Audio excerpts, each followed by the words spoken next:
감사합니다. 제 말씀 전하기에 앞서 영상을 보고 제가 말씀을 이어나가도록 하겠습니다.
वैसा ही अपनी दिल रखो जैसा मसीह यीशु का भी था। मतलब क्या है? यीशु का दिल की तरह रखो। मतलब क्या है? आपके लोग जो दुनिया के लोग आप अभी तक यीशु मसीह पर नहीं है,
네, 저는 성경 번역 선교회에 소속되어서 파키스탄에서 까치라는 부족과 빠르크리라는 두 부족의 구약 성경을 번역하고 있는 선교사입니다. 저희 가정 파워포인트 사진 보여주시겠어요? 저희 가정이 현지에 온 지 1월을 기점으로 해서 만 10년이 되었습니다. 한 번도 생각해 보지도 않고 또 가보지 않은 땅, 그 땅에 예레미야 42장의 말씀을 붙들고 저희 부부와 3명의 아이들이 함께 발을 디뎠습니다. 사역지에 도착한 첫 해가 대부분의 사역자에게 있어서 굉장히 큰 어려움의 시간이듯이 저희 가정 또한 그러했습니다. 집을 얻기까지 머물던 그 게스트하우스 숙소에 뒷마당에 그네가 있었는데 아이들을 잠시 태워주고 들여보내면 제가 앉아서 하늘을 바라보면서 하나님, 눈 감고 다시 뜨면 한 10년만 빨리 지나가게 해주세요 라고 기도했던 적이 엊그제 같습니다. 주님을 위해서 선교사로 평생을 드리겠다고 헌신했지만 그것이 실제가 될 때에 두렵고 떨린 마음이었습니다. 이렇게 그때 바라던 10년의 시간이 지나갔습니다. 그동안에 여러 가지 어려움도 많았지만 그럼에도 지금까지 인도해 주셨고 또 번역도 감사하게 진행 중에 있습니다. 두 번째 그림 보여주세요. 지금까지 여러분 이거 혹시 글씨 알아볼 수 있는 거 어떤 거 있으세요? 1, 2. 네. 베일라 살라틴, 두스라 살라틴이라고 열왕기 상하의 인쇄본입니다. 저희가 각 권을 번역할 때마다 이렇게 인쇄를 해서 마을 사람들에게 배포를 하고 있습니다. 지금까지 여호수아, 사사기, 사무엘 상하, 열왕기 상하, 에스더, 시편, 잠언, 요나, 다니엘을 번역하였습니다. 시편은 저희가 이번에 여름에 나오기 직전까지 해서 마무리되었습니다. 최근에 시편을 번역을 하면서 그 시 안에서 우리에게 주시는 하나님의 위로와 또 은혜는 곱씹으면 곱씹을수록 더한 것을 발견하였습니다. 번역을 저희가 하다 보면 의외의 부분에서 문화와 언어 습관의 차이로 인해서 번역에 제동이 걸리는 부분이 종종 있습니다.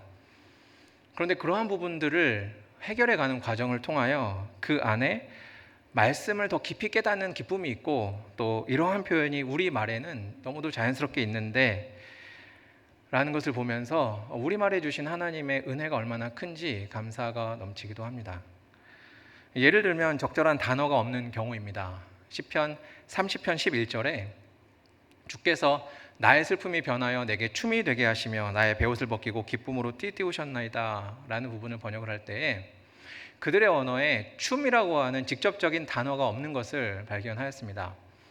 이들이 춤이라는 단어를 표현할 때, 의미를 표현할 때는 북치고 논다라는 표현을 하는데, 북치고 논다라고 하면 북치고 춤을 춘다라고 이해를 하는 것을 보았습니다.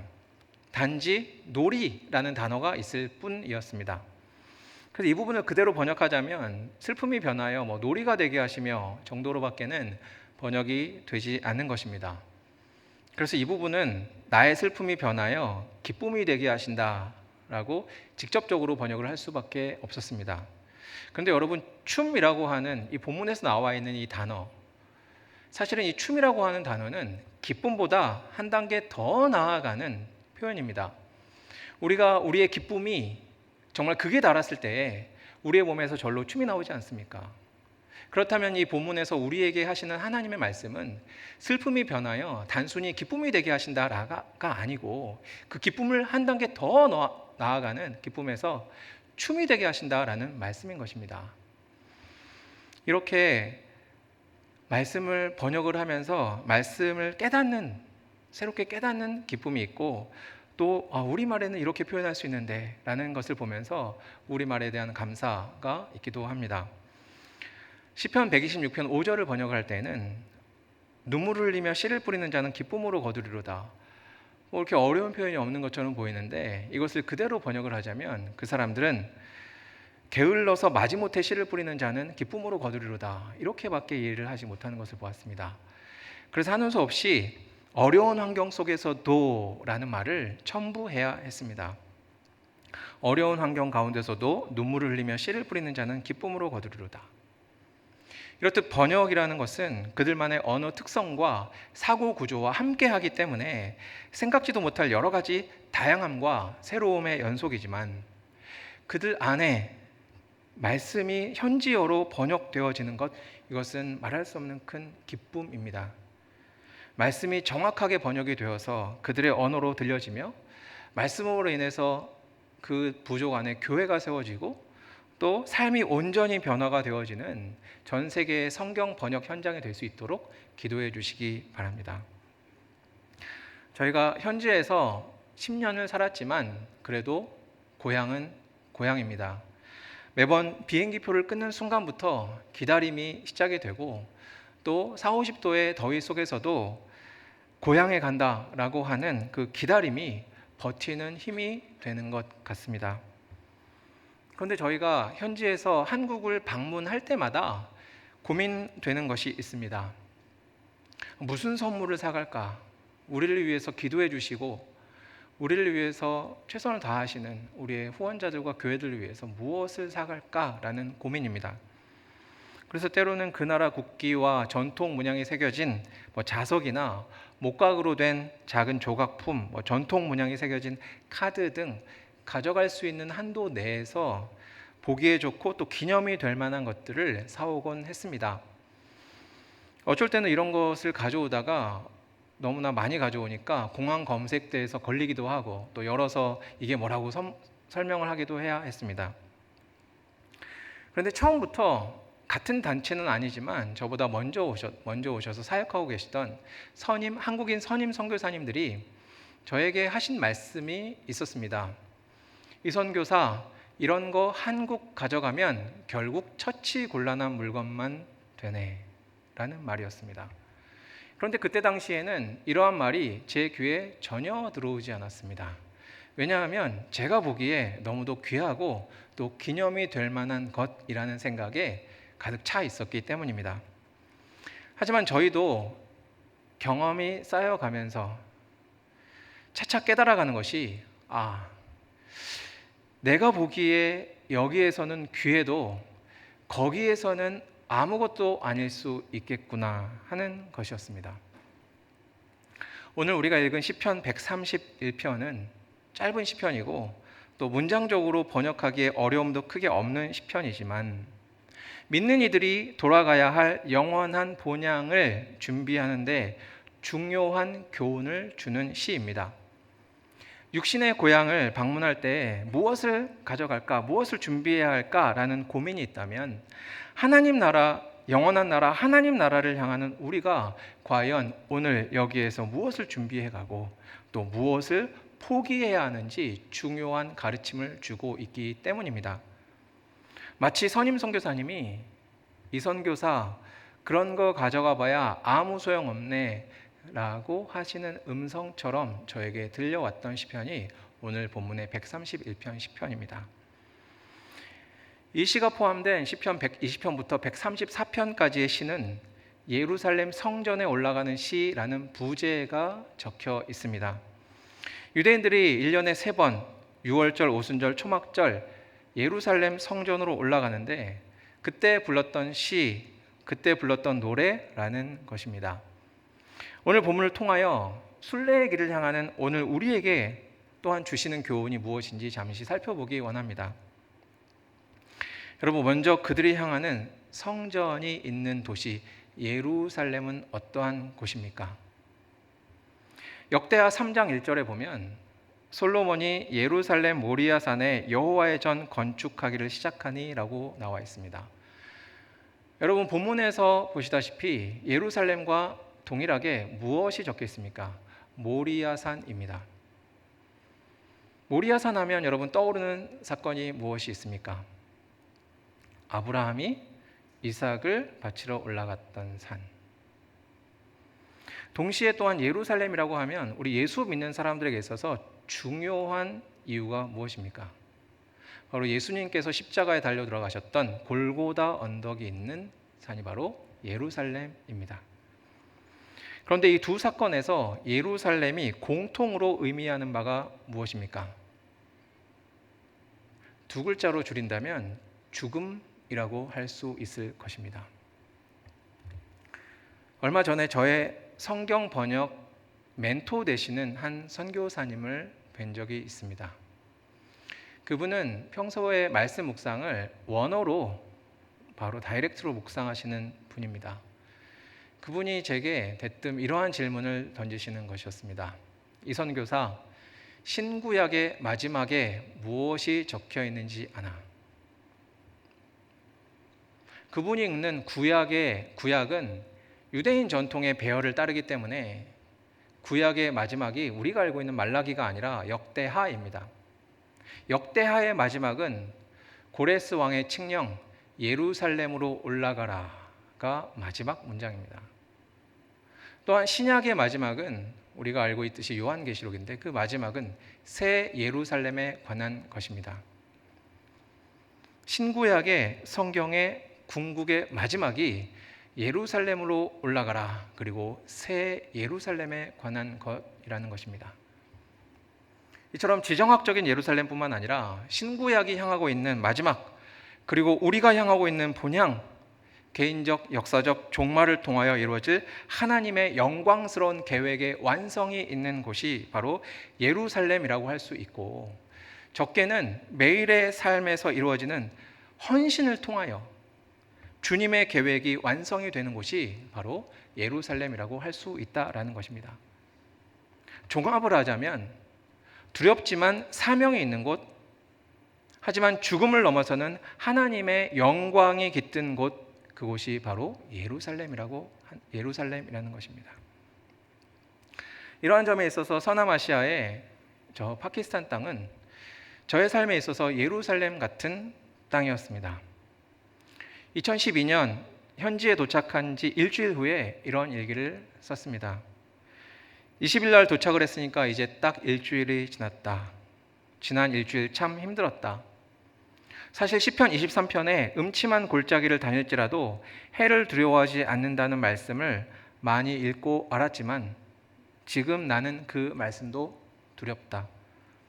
일단 음침한 골짜기를 걷는 것 자체가 두렵고 그러한 길을 걸으면서 목숨까지 잃었던 많은 신앙의 선배들이 생각나기 때문이다. 나는 그런 것이 두렵다. 과연 뭘까? 말씀을 경험하는 삶을 그토록 강조해 왔건만 정작 이런 삶이 시작되니까 너무도 두렵다.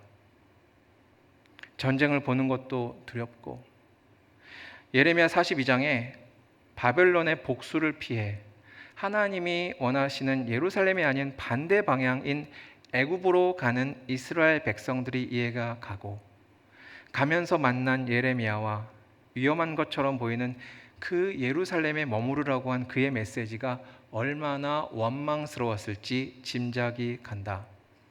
성도들에게 설교를 할 때처럼 말씀을 화려하게 해석하고 싶지도 않다. 누구를 이해시키려 했다면 습관처럼 했겠지만 나 자신에게 정말로 어려운 일이다.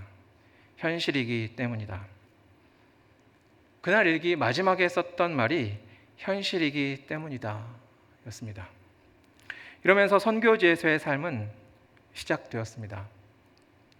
선교지에서 제가 얻은 가장 큰 유익은 자의반, 타의반, 죽음을 염두에 둔 삶으로 인해 영원한 하나님 나라에 대한 실제적인 묵상을 시작하게 되어진 것입니다.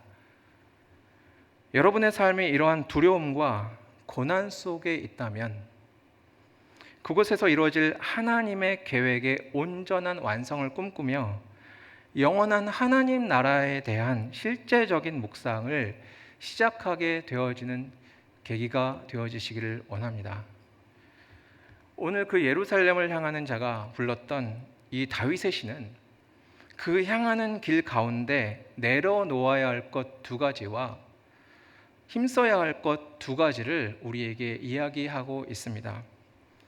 예루살렘을 향하는 모습에서 내려놓아야 할 것, 첫 번째는 교만을 내려놓기.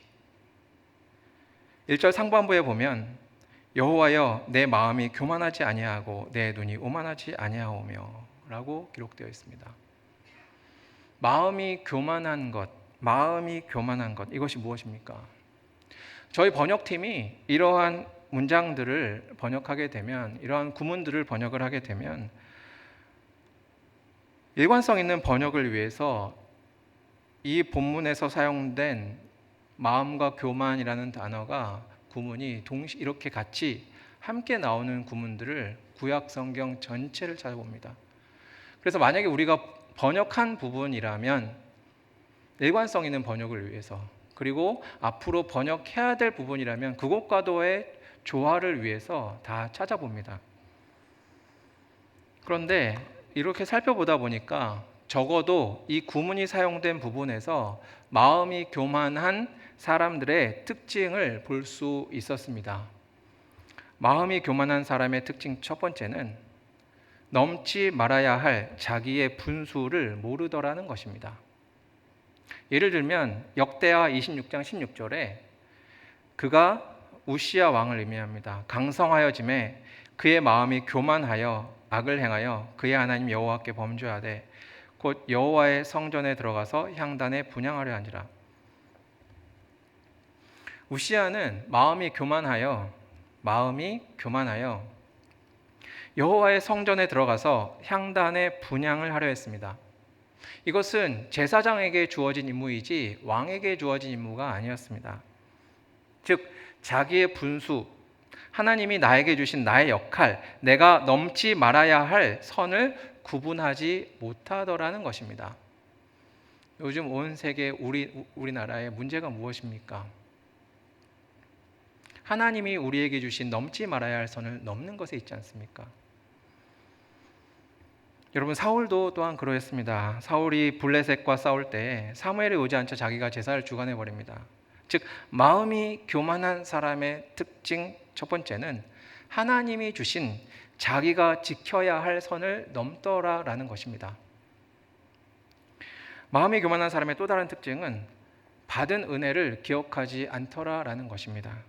역대하 32장 24절부터 25절까지 보면 그때 히스기야가 병들어 죽게 된 고로 여호와께 기도하매 여호와께서 그에게 대답하시고 또 이적으로 보이셨으나 히스기야가 마음이 교만하여 그 받은 은혜를 보답하지 아니하므로 진노가 저와 유다와 예루살렘에 임하게 되었더니 그는 하나님께로부터 받은 은혜를 기억하지 않았습니다.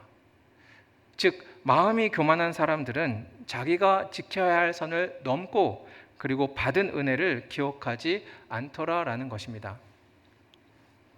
여러분, 그런데 사실 사람들이 마음이 교만하고 싶어서 교만한 사람은 없지 않습니까?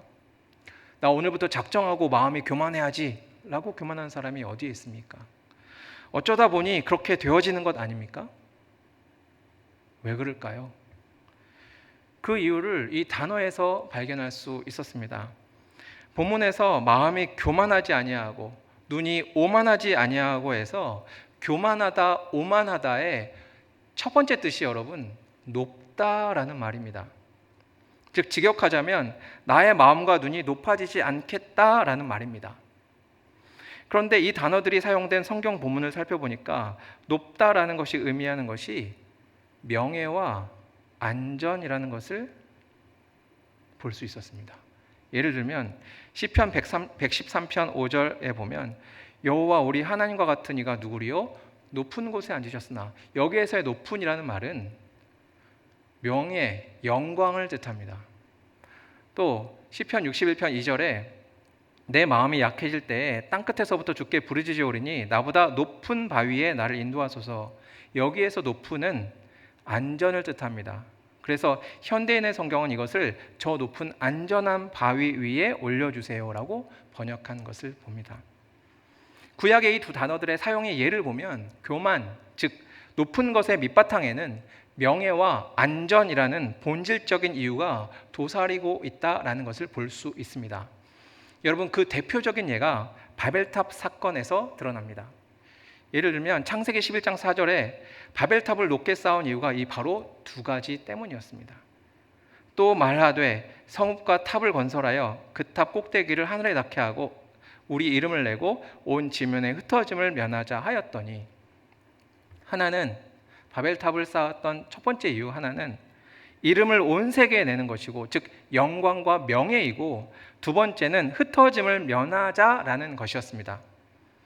학자들은 두 번째 흩어짐을 면하자라는 말이 안전과 직결된 문제라고 공통적으로 이야기합니다. 바벨론의 지형학적인 특징을 살펴보면 쉽게 알 수 있습니다. 바벨론은 평야이기 때문에 적이 침공해 올 때 나를 안전하게 지키는 것은 높이 있는 것입니다. 즉 공격으로부터 건짐을 받으려면 높아져야 한다는 것입니다. 그것이 사는 길이라 생각하기에 나를 높이는 것입니다. 교만의 상징이었던 바벨 역시 이름을 내는 명예와 다른 사람이 도달하지 못하는 높음이라는 안전이 그 배경이었던 것입니다. 즉 사람들이 그냥 둬도 교만으로 향하는 이유는 그곳에 명예가 있고 그곳에 자기가 살 것만 같은 안전함이 있기 때문이라는 것입니다. 여러분, 그렇다면 성전을 향하는 우리가 왜 그렇다면 마음과 눈의 교만함, 곧 명예와 안전함을 내려놓아야 하는 것일까요? 우리에게 이런 거 있으면 좋지 않습니까? 왜 내려놓겠다, 왜 포기하겠다라고 시편 기자는 이야기하는 것일까요? 왜냐하면 우리의 본받아야 할 예수 그리스도께서 그렇게 하셨기 때문입니다. 빌립보서 2장 5절부터 8절까지 같이 함께 읽겠습니다. 너희 안에 이 마음을 품으라. 곧 그리스도 예수의 마음이니 동등됨을 취할 것으로 여기지 아니하시고 오히려 자기를 비워 종의 형체를 가지사 사람들과 같이 되셨고 명예를 내려놓으셨고 사람의 모양으로 나타나사 자기를 낮추시고 죽기까지 복종하셨으니 곧 십자가에 죽으심이라. 안전을 내려놓음, 죽음. 사도 바울이 직접적으로 예수 그리스도의 마음을 품으라라고 이야기하고 언급한 것이 바로 명예와 안전, 곧 생명을 내려놓으신 예수님의 마음을 품으라라고 이야기한 것입니다. 예루살렘으로 향하는 순례자들이 불렀던 오늘의 시편에서 첫 마디가 바로 교만하지 않고 오만하지 않겠다라고 하는 것은 바로 이것입니다. 우리의 교만함, 즉 얼마 되지 않은 기간 동안만 유지되는 명예와 안전을 내려놓을 때에 나의 뜻이 아니라 하나님의 뜻이 이 땅 가운데 온전히 이루어질 수 있기 때문입니다. 여러분, 내가 책임지는 나의 명예와 내가 지키는 나의 안전이 아니라 하나님이 높여주시는 나의 명예와 하나님이 지켜주시는 나의 안전이 되시기를 원합니다. 제가 처음에 파키스탄 땅을 결정하게 된 이유도 안전과 관련되어 있습니다.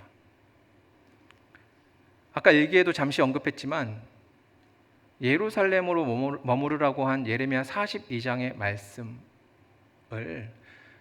제가 선교지를 어느 곳으로 가야 할까라는 것을 고민하며 기도하는 중에 순서대로 읽고 있었던 성경 말씀에서 제 눈에 들어온 것이 예레미야 42장의 본문이었습니다. 거기에 보면 바벨론이 임명한 총독을 암살하고 예루살렘 총독을 암살하고 복수가 두려워서 평화가 보이는 땅 애굽으로 내려가고 있을 때에 중간에 만난 예레미야 선지자가 보기에 평화롭게 보이는 땅인 애굽으로 가면 하나님이 재앙을 내리고 바벨론 왕으로부터의 복수가 기다리고 있고 위험해 보이는 예루살렘에 머무르면 하나님이 지켜주시겠다라는 말씀을 전합니다. 이 말씀을 보다가 제가 가고 싶어 했던 나라들의 기준이 안전에 있었음을 들킨 것 같았습니다. 선교한다고 헌신해 놓고도 여전히 붙들고 있었던 나의 생명에 대한 안전, 가면 힘들고 좀 못 살고 뭐 그렇다 할지라도 적어도 테러나 이러한 것들이 없는 곳, 그러한 곳이 제 마음속에 자리 잡고 있었음을 들킨 것 같았습니다. 저희 가정의 선교의 첫 출발, 사역의 출발을 주님은 이것을 내려놓는 데서 출발하게 하신 것이었습니다. 그리고 그로 인해서 지금도 부족한 종을 통하여 그 지역의 선배 선교사님으로부터 이어진 성경 번역의 역사를 이어져 가게 하는 것이었습니다. 교만함, 즉 자기를 위한 명예와 안전, 이 두 가지를 내려놓을 때에 강력한 하나님의 역사가 그리고 하나님의 온전한 뜻이 오늘도 이 땅 가운데 그리고 은혜의 동산 교회 가운데 이루어질 줄 믿습니다. 예루살렘을 향하는 모습에서 내려놓아야 할 것 두 번째는 크고 감당하지 못할 놀라운 일 내려놓기입니다. 본문 131편 1절 하반부에 보면 내가 큰 일과 감당하지 못할 놀라운 일을 하려고 힘쓰지 아니하나이다 라고 적혀 있습니다. 원문 사전에 보면 힘쓰지 아니하겠다라는 말, 이 본문에 대한 해석으로 뭐뭐에 사로잡히다 라고 해석해 놓은 것을 봅니다. 즉 이 사전에 의하면 다윗은 내가 크고 감당하지 못할 놀라운 일에 사로잡히지 않겠다라고 이야기한 것입니다. 왜 그럴까요? 첫 번째, 크고 화려함이 본질이 아니기 때문입니다. 크고 놀라운이라는 이 단어가 본문과 같이 동시에 사용된 예를 번역을 위해서 찾아보았더니 솔로몬이 성전을 건축하면서 도로왕 히람에게 자재를 요청하는 장면에서 나오는 것을 보았습니다. 역대하 2장 9절에 이와 같이 나를 위하여 제목을 많이 준비하게 하소서. 내가 건축하려 하는 성전은 크고 화려할 것이니이다. 여기에서 유독 내가가 강조되어 있는 것을 봅니다. 히브리어는 동사 안에 주어가 때로는 목적어도 다 포함되어 있는 언어 구조를 가집니다. 그렇기 때문에 내가라는 말이 필요가 없는 문장인데 굳이 내가를 넣어서 내가 건축하려 하는 성전은 크고 화려할 것이니이다 라고 표현해 놓은 것을 봅니다. 솔로몬의 관심은 크고 화려한 것에 있었습니다.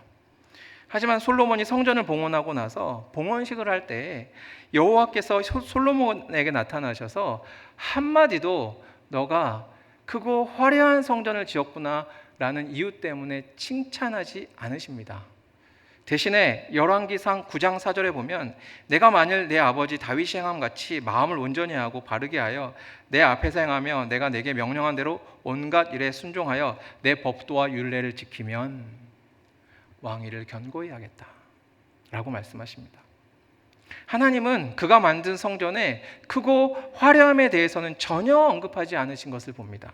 대신에 말씀에 대한 순종에 초점을 맞추고 계신 것을 볼 수 있습니다. 오늘 본문에서 내가 큰 일과 감당하지 못할 놀라운 일을 하려고 힘쓰지 아니하나이다 라는 말은 본질이 아닌 것을 내려놓고 하나님이 보시는 본질을 붙잡겠다라는 말인 것입니다. 이어서 두 번째는 왜 크고 화려한 것에 집착하지 않겠다라고 말하는 것일까요? 두 번째는 진짜 크고 놀라운 것은 하나님의 속성이기 때문입니다. 예를 들면 크고 놀라운이라는 이 두 단어가 함께 사용된 다른 구절들을 살펴보니까 공통적인 것이 있었습니다. 시편 86편 10절, 136편 4절, 145편 5절 6절 주는 광대하사 주는 크고 놀라운 기사를 행하시오니 홀로 크고 기이한 놀라운 일들을 행하신 이에게 감사하라. 주의 존귀하고 영광스러운 위엄과 주의 기이한 일들을 나는 작은 소리로 읊조리리이다. 사람들은 주의 두려운 일에 권능을 말할 것이요 나도 주의 위대하심 크심을 선포하리이다. 여러분 전부 무엇에 대해서 이야기하고 있습니까? 이 두 단어가 한꺼번에 사용된 많은 경우 대부분 여호와 하나님을 묘사할 때 사용되더라는 것입니다. 내가 큰 일과 감당하지 못할 놀라운 일을 하려고 힘쓰지 아니하나이다라고 한 것은 내가 마치 하나님인 양 행사하지 않겠다라는 것을 의미합니다. 창세기 3장 5절에서 뱀이 하와를 유혹했던 부분이 바로 이 부분 아닙니까? 너희가 그것을 먹는 날에는 너희 눈이 맑아져 하나님과 같이 되어 선악을 알 줄 하나님이 아십니다. 여러분 그런데 도대체 이 시를 기록한 다윗은 어떤 사람이길래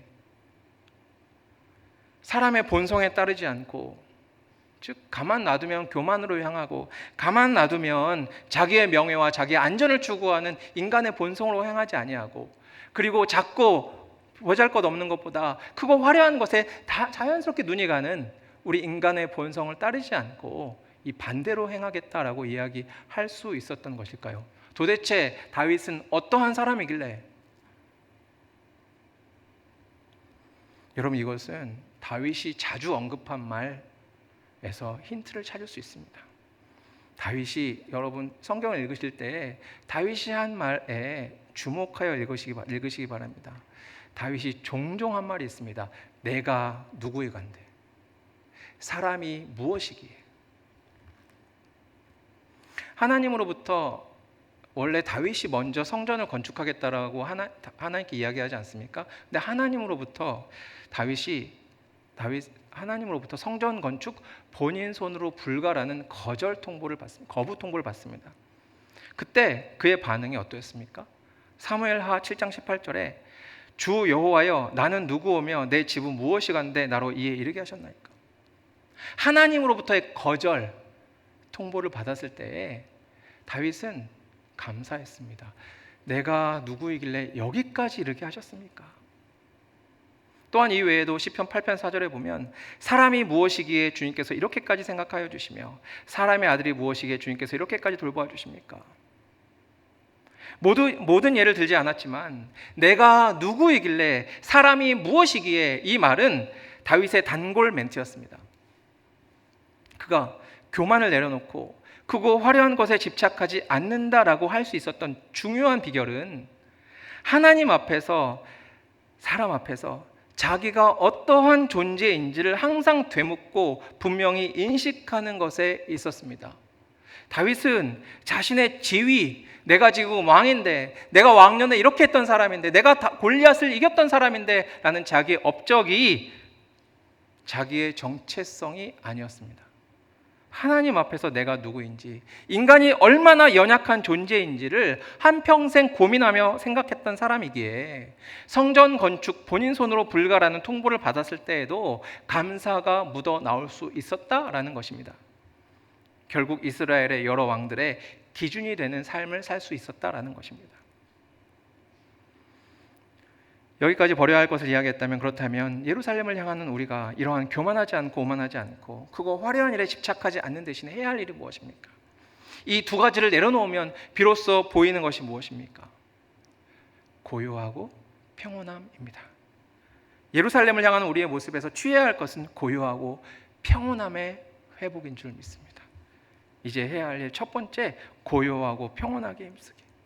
2절에 실로 내 영혼으로 고요하고 평온하게 하기를 젖된 아이가 그의 어머니 품에 있음 같게 하였나니. 실로라고 번역된 말은 대신에 라는 말입니다. 무슨 말입니까? 내가 교만하고 이해하지 못하는 엄청난 것을 하려고 하는 대신에 나는 이렇게 하겠다라는 말 아닙니까? 어떻게? 내 영혼을 평온하고 고요하게 하겠다라는 것입니다. 다윗이 주목했던 것은 영혼의 상태였습니다. 오늘 이 시대를 살아가는 우리의 모습 가운데 얼마나 자기의 영혼에 관심을 가지고 살아가고 있습니까? 자기의 영혼이 아니라 자기의 지위와 자기의 재산과 자기의 명예가 혹시 아닙니까? 하지만 다윗이 관심을 가졌던 것은 자기의 영혼의 상태였습니다. 여러분, 가진 것 많아 보이고 성공한 것처럼 보이는 사람들이 어느 날 갑자기 자살했다라는 이야기를 듣지 않습니까? 우리 인생에서 무엇이 진짜로 중요한지를 보여주는 안타까운 모습 아닙니까? 그렇다면 고요하게 하는 것, 평온하게 하는 것이 무엇입니까? 본문에 고요하게 한다라는 말은 평평하게 한다는 말입니다. 이사야 28장 25절에 보면 이 말은 밭을 고르다라는 의미로 쓰였습니다. 무슨 말입니까? 어느 날에는 낙심했다가 어느 날에는 마치 천국에 사는 것 같다가, 이렇게 오락가락한 나의 마음의 상태에서 나의 마음을 평온하게 하나님의 말씀이 심겨지게 가장 좋은 상태로 유지하겠다라는 말입니다. 그리고 평온하게 한다라는 말은 입을 다문다라는 말입니다. 마치 젖된 아이가 엄마 품에 안겨 있는 것처럼 이것은 하나님에 대한 전적 신뢰입니다. 억울하고 분통이 터지고 화가 나서 잠을 못 이룰 정도로 그렇게 마음에 화가 막 쌓여갈 때라도, 다른 사람이 나를 전혀 몰라주는 때라도 나의 입을 다물고 전적으로 하나님만 신뢰하여 젖된 아이가 엄마 품에 안겨 있는 것처럼 나는 나의 영혼을 평온하게 하겠다라는 말입니다. 여러분, 설교 시간에 종종 목사님들이 조는 분들을 깨우려고 인용하시는 시편 있지 않습니까? 시편 127편 2절, 너희가 일찍 일어나고 늦게 누우며 수고의 떡을 먹으며 헛되도다. 그러므로 여호와께서 그의 사랑하시는 자에게 잠을 주신도다. 예, 그냥 두세요. 하나님이 사랑하셔서 잠을 주시는 거예요. 그런데 여러분, 이 그러므로 여호와께서 그의 사랑하시는 자에게 잠을 주신도다는 똑같은, 이렇게도 해석이 가능하고 번역이 가능하고 이렇게도 번역이 가능한 부분인데, 본문처럼 이렇게도 가능한 부분이고 또 다른 번역은 잠을 자는 동안에도 채워주신다, 복을 주신다로 번역이 가능한 부분입니다. 그래서 표준 세번역 역시 진실로 주님께서는 사랑하시는 자에게는 그가 잠을 자는 동안에도 복을 주신다로 번역해 놓은 것을 봅니다. 저희 두 부족은 좀 더 강조해서, 왜냐하면 그가 사랑하시는 자들에게는 그들이 자는 동안에도 주시기 때문이다로 번역하였습니다. 여러분, 시편 기자가 그러한 여러 가지 많은 상황 가운데서도 평온할 수 있는 이유는 무엇입니까? 주님은 자신이 사랑하는 자들의 자고 있는 시간 동안에도, 아무것도 할 수 없는 시간, 하지 못하는 시간, 하지 않는 시간에도 자기를 사랑하시는 자들을 위해 채워주시고 복을 주시는 분이라는 것을 신뢰했기 때문입니다. 저희는 매년 비자를 갱신해야 하는데 지난번에 비자를 갱신하는 기간은 다른 기간보다 더 조마조마한 기간이었습니다. 왜냐하면 저희가 공용어 습득을 위해서 머물던 그 대도시에서 작년 10월경에 한국인 사업가가 비참하게 살해되는 일이 있었기 때문입니다. 그래서 한국인들을 보호하는 명목으로 한국인에 대한 감시가 더 철저해졌습니다. 마침 저희가 비자 갱신하기 위하여 서류를 제출했을 때의 시기와 맞물려서 저에게 어려움이 찾아왔습니다.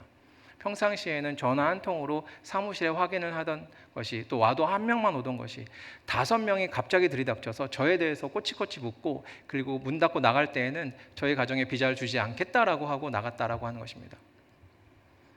이러한 시간은 불안감이 솟구치고 본격적인 내 영혼의 전쟁이 일어나는 시기입니다. 하지만 반면 다윗의 이러한 고백이 실제가 되어보는 시간이기도 합니다. 그 이후에 비자를 기다리면서 작년 12월 27일에 적었던 일기 이렇게 적었습니다. 주님, 저희 비자에 문제가 생길 시에 사도 바울이 비시디아 안디옥에서 복음을 전하다가 쫓겨나더라도 기쁨과 성령이 충만했던 것처럼 되기 원합니다. 하나님, 이번 한 주 낭비하지 않고 다음 주를 태연하게 잘 준비해 나갈 수 있도록 인도해 주십시오. 이러한 고백 3일 뒤에 비자가 나왔습니다. 엄마 품에 젖된 아이가 오직 엄마에 대한 평온함으로 잠드는 것은 온전한 주님을 신뢰하는 것에서 나올 수 있다라는 것입니다. 여러분, 그런데 주목할 것이 한 가지 있습니다. 시인이 이렇게 되어졌다라고 이야기하지 않습니다. 이렇게 만들었다라고 이야기합니다. 마치 자신의 영혼에게 자리에 앉아 가만히 있어라고 하는 것처럼. 시편 42편 5절에 내 영혼아 내가 어찌하여 낙심하며 어찌하여 내 속에서 불안해하는가. 너는 하나님께 소망을 두라. 그가 나타나 도우심으로 말미암아 내가 여전히 찬송하리로다. 내 영혼에게 명령을 내리는 것입니다. 여러분, 이것은 우리의 선택입니다. 여러분 자신에게 우리의 환난 중에, 우리의 고난 중에, 두려움 속에 시편 기자가 되어보는, 나의 영혼에게 명령을 내리며 나의 영혼을 무슨 수를 쓰더라도 하나님 앞에서 하나님을 신뢰하는 것으로 인하여 평온하게 만들어가는 저와 여러분이 되시길 원합니다. 마지막으로 예루살렘으로 향하는 자들이 두 번째 취해야 할 것은 함께 기다리기입니다. 내 영혼을 평온하게 만드는 자가 이제 해야 할 일이 무엇입니까? 다윗은 이스라엘아 지금부터 영원까지 여호와를 바랄지어다 라고 말합니다. 바란다라는 말은 방금 읽은 42편 5절 시편에 하나님께 소망을 두라라는 말과 같은 말입니다. 바라는, 소망을 둔 사람이 바랄 수 있고 기다릴 수 있는 것입니다. 기다리는 사람은 소망을 두기 때문입니다. 이제는 영원부터 영원까지 여호와 하나님께 소망을 두고 기다리는 것입니다. 그런데 혼자 이렇게 하겠다라는 것이 아니라 믿음의 공동체와 함께 하겠다라는 것입니다. 여러분, 예루살렘을 향할 때 우리는 혼자 가는 것이 아니라 부족해 보이더라도 지금 내 옆에 좌우에 우리의 동역자들과 함께 가는 것입니다. 에베소서 2장 21절에 그의 안에서 건물마다 서로 연결하여 주 안에서 성전이 되어가고 너희도 성령 안에서 하나님이 거하실 처소가 되기 위하여 그리스도 예수 안에서 함께 지어져 가느니라. 부족해 보이더라도 끝까지 함께 가는 것이 바로 예루살렘인 것입니다. 말씀을 맺겠습니다. 우리는 개인적으로, 역사적으로, 그리고 매일의 삶에서 예루살렘으로 향하는 여정 중에 있습니다. 개인적으로, 역사적으로 이미 영원한 예루살렘으로 향하고 있는 우리가 나중에 후회함 없이 지금 내려놓아야 할 것, 그리고 추구해야 할 것을 보았습니다.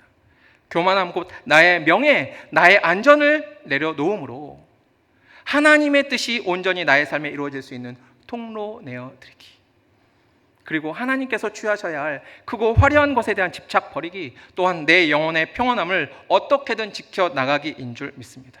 나의 영혼을 젖된 아이처럼 평온하게 만들어 가기인 줄 믿습니다.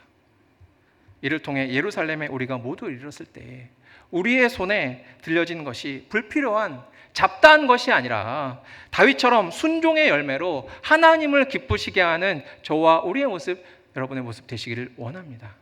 그리고 이러한 여정을 내 주위의 형제 자매들과 끝까지 함께하는 저와 모든 성도 여러분들 되시기를 원합니다.